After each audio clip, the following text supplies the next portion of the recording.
right, teams are the mainstay of every organization. Yet, in industry right now, 80% of their focus is on trying to solve 20% of their problems. Now, part of the reason is they just don't understand how to build the teams that they need. They don't understand teamwork. They don't understand the vital few factors that build high-performing teams. Now, when we look at organizations from a different perspective, when we look at the third leading cause of death in the United States, when we look at why projects and companies fail, and even why our ships run into each other at sea, what we notice is that all organizations are pretty much the same thing. We're people interacting in teams with technology. What this tells us is that we can learn from unusual contexts such as fighter aviation, from surface warfare communities. And in an era where your competitors and your customers have equal access to information and technology, the thing that gives organizations a competitive advantage today is their people and the way they form teams. What gives the next generation edge is teamwork. And at AGLX, we say is, you hire the experts, we'll turn them into expert teams. A little bit about us. We have presence here in Virginia Beach, in Minneapolis, and Lisbon, Portugal. We do have a network that allows us greater access globally and gives us greater exposure. For example, just this last month, we were named a partner at Scrum at Scale in transformations. And last month, at the World Agility Forum, we were recognized for our contribution of teamwork and leadership training to industry. Now, in the past 4 years, I immersed myself into coaching agile organizations. I coached everything from a startup technology company in Seattle to the largest transformation in the United States. I've been a keynote speaker at global conferences, and I've worked with the thought leaders in Scrum, Kanban, Lean, and complexity thinking. And just this past year, I was able to engage with 70 members of high-performing teams, academics, and executives in large organizations, including Red Hat, IBM, and another place called Google. Now, the reason I started AGLX is really simple. I wanted veterans to have a way to transition into a meaningful job, one that leverages their teamwork skills and leadership skills. And the second reason is I want to disrupt the way organizations look at organizational change. Now, all of our products and services are based off of lessons from the military. And here's a typical approach to showing you everything we have. Now, I'm going to step in through these each piece by piece if you have time for this, okay? We're not going to do that. So instead, what I want to show you is a landscape. This is the landscape of the environment AGLX is in. Basically, our customers want agility, innovation, resilience, so on and so forth. And the way they get that is through accountable leadership and high-performing teams. Our products and services provide that to them. Now, this is across the evolution of the market. Over here is a highly commoditized market, things like Scrum, Kanban, the Lean Startup. And over here are things that give us a competitive advantage. Now, when you compare us to, let's say, a typical agile consultancy in orange, you can see where our competitive advantage is. Now, we all see military-themed companies out there, right? Well, let me show you how we compare to them. They do have a lot of the same approaches we do, but our advantage is over here in the commoditized market and in the new part of the market, which we'll dive into here shortly. Now, I do want to share with you 4 different products and services that we have, just to give you a little taste of what we do a little bit differently. First off, I'm going to start with the services. And our first service is the Cynefin Framework Training. Anybody familiar with Cynefin Framework, by the way? It's how leaders are able to make sense of the environment so they can act in it. It's about complexity thinking. Now think about this. When you go into an organization, most leaders throw Scrum, Kanban, the Lean Startup, Lean Six Sigma. They throw checklists on anything they can. And right now, what Cynefin tells us is you can't do that. Context matters. I can't throw a checklist in a complex environment. Now the next training evolution we have is something we call high-performance teaming. And for those in the, who have an aviation background, you love this. What we do is we take an anthro-simulation approach, a gamification approach, and put people in an environment where they fail in front of others. And that way they can learn the teamwork skills at scale outside of that little environment. Now, I'm going to jump into some of our products, but before I do that, I need to kind of get you thinking about an iceberg. So imagine an iceberg where you have at the top what people do, Work is imagined. And right at the surface we have the how we interact. And below the surface is the why. The stuff that we really want to get to, the why. So everybody should have had this in their mind, right? No? Okay. So right now in industry, what's going on is people are always trying to get in the minds of others. They want to go ahead and throw these surveys, these questionnaires at everything to try to figure out what's going on. We call that big data.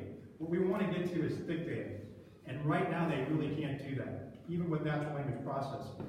So to get to the how, what I did a while back, about a year ago, is I took something from military aviation and applied it to Scrum. And we call it a behavioral marker. We actually call this Zone 5. And what it allows us to do is measure the performance of teams, how we interact. And it's really simple. Teamwork is visible, observable, and therefore measurable. And we apply that across our organization. We also do this. We built it into a software platform where we can use it and test it out in different organizations, including a Fortune 10 company, a military unit here in Virginia Beach, and about 3 different companies around the US. Now getting to why. The way we get to why is really simple. You have to ask people to tell a story and have them self-signify. What that means is you tell me a story and you put meaning to it. I don't facilitate the discussion. There's no intermediation level between me and the person telling the story. And here we use something called SenseMaker. It's a fantastic way to go ahead and capture that narrative, those micro stories, those water cooler conversations, and get quantitative and qualitative data from that.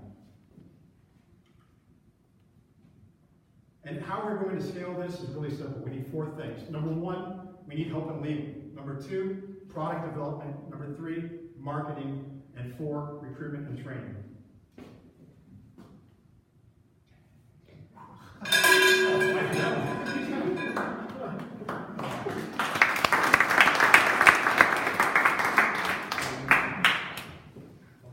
And the judges, they will get 5 minutes to ask you. What's the size of your addressable market? You mentioned a very large global market. Yeah, so if you look at the training market, it's $330 billion, $160 billion in the US. Yeah. You can get all that? No. Okay. So 17% growth in teamwork training over the next couple of years. So we're in the right place. What are your reasonable expectations? Based on what I've seen in the past, I'd like to do 2.3 million the first year next year. We do have some banks coming up. I do have a Fortune 10 company that I'm coaching right now. So we do have a lot of exposure, including an InfoQ article that came out today. So we have the foundation of everything. Who is your ideal client? That's a tough one. There's a lot of organizations that say they want to be agile, but you got to find the leadership in an organization that really wants to do the hard work. So to find that particular client, you have to interview them. It's not everybody. It's not the big banks. It's going to be probably a mid-sized company or a small cap company. Based on my experience, the large cap companies I think are dead. They just can't do this. They can't survive. How long did it take to build your software platform? We started back in December. It took about 4 or 5 weeks. It's pretty simple, very, very basic right now. But we had to shut it down. What's unique about it? About the Zone 5, we're not sure if we can patent the approach. If the approach is combining something from behavioral markers and human factors training with a team lifecycle approach. So that's something we need to look at. I honestly believe that anybody can start this right now. We are seeing a lot of organizations do the same thing. What are your capital requirements? You gave us the asking thing. Yeah, so right now, I need to start paying marketers. I need to start redeveloping Zone 5 and probably the legal front end side, the trademark service marks. So I'd say 50 to 60,000 right now. So small amount. What do you think? At your break-even point, when you are profitable, what's your margin? What are your margins? I'll give you an example. Our margins right now on SenseMaker is about 50 to 60%. For Zone 5, depending if we go software as a service or software as a product, depends. You know, we're not really sure what the market's going to want there. But the consulting is usually $3,500 a day. Running a 2-day course is usually about $50,000 for about 30 to 45 folks. So right now we have Scrum and Scale. Right now we have 3 courses coming up. 1 in Lisbon, 1 here, which we're going to shut down, and 1 in Minneapolis. And I think we have about 15 seats in those 2 courses. How's your retention and turnover since you hired my guys? Okay, so I've got a background at Afterburner and with Check 6, so there's a lot of turnover. It's knowledge work, a lot of guys are going to run off and do other things. So you got to find a way to incentivize them to stay with you. And working on that model is probably more of a network approach, a 1099 approach. You should talk to her. Yeah. How long total, like how long have you been at this? Immersed in this for 4 years. We want to launch hard in 2019. So instead of jumping out of the cockpit and saying, hey, you need to execute flawlessly, we figured out what's going on. We met with the bigger network to really understand how the concepts of the military apply to organizations. And how are you going to find your client and market for them? Right now we have about 200 or 320 unique visitors to our site last month. We're 220 today. That's going to go up based on some marketing we're doing. We do have the World Agility Forum and Experience Agile in Lisbon, which is ours. I didn't mention that, but we do have that where we have 400 people.